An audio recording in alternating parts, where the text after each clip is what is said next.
It's not a sin to not get the deal. It's not a sin to not get the listing. It's not a sin to not get the borrower's agreement signed. It's a sin to take a long time to not get the listing. It's a sin to take a long time to not get the deal. And for many of you, this is going to really go against the grain because it implies nefarious intent by the other side. And sometimes they have nefarious intent. But most of the time, it's because they're human. And one of our phrases in a Black Swan Group has always been, ignore human nature at your peril.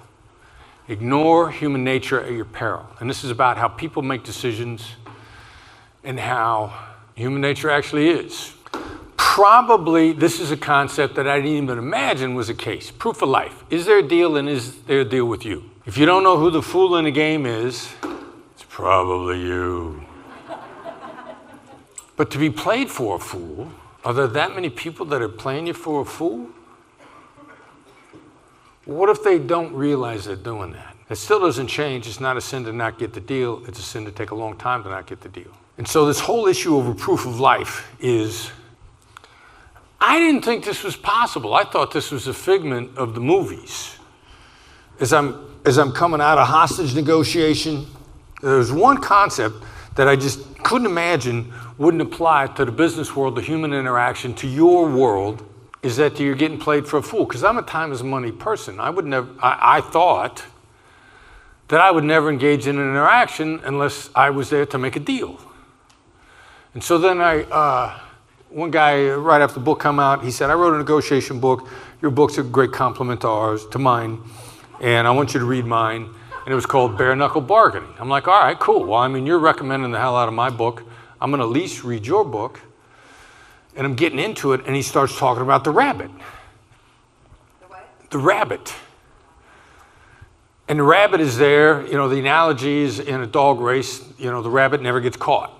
All the dogs chase a rabbit, the rabbit never gets caught. And it's not a straight analogy, but it's the rabbit. When you're the fool in the game, you're never going to get the deal. And I started reading about this, and I'm like, wait a minute, I thought this was a figment of Hollywood. You know, I saw this Vince Vaughn movie where he was the rabbit, and they were just using him to drive down the deal on somebody else. Thought, yeah, that doesn't happen in real life. That would be an utter waste of time. No one would ever do that. And then it shows up in a business negotiation book. I mean, this really wasn't even in Camp's book, Start With No, which I'll talk about in his complimentary book. It's a book that we recommend. But I'm like, there's really a rabbit? And so we start taking a look at it, and this is in the early stages of our thinking of the issue of proof of life, which ultimately, if you don't know who the fool in the game is, it's probably you.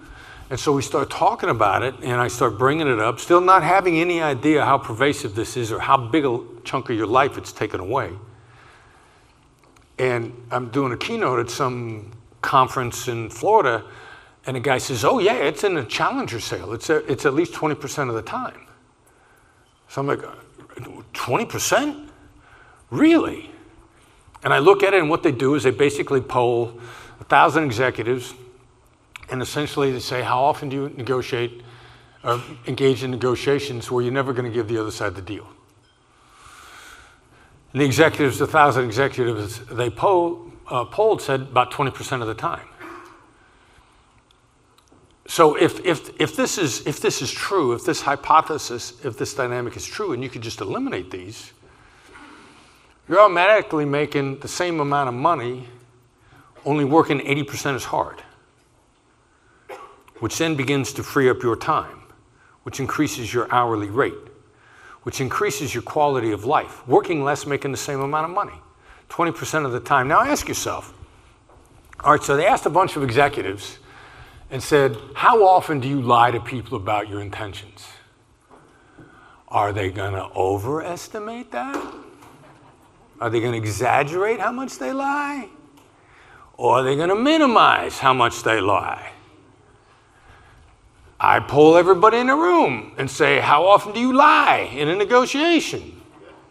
You're going to lie all the time. Maybe a little, maybe only 20% of the time. So ignore human nature at your peril. That number's got to be higher than 20%.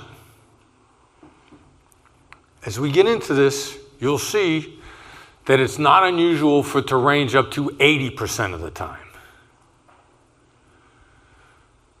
So we start coaching people, and we start listening for stuff, and we start listening for clues and for tells.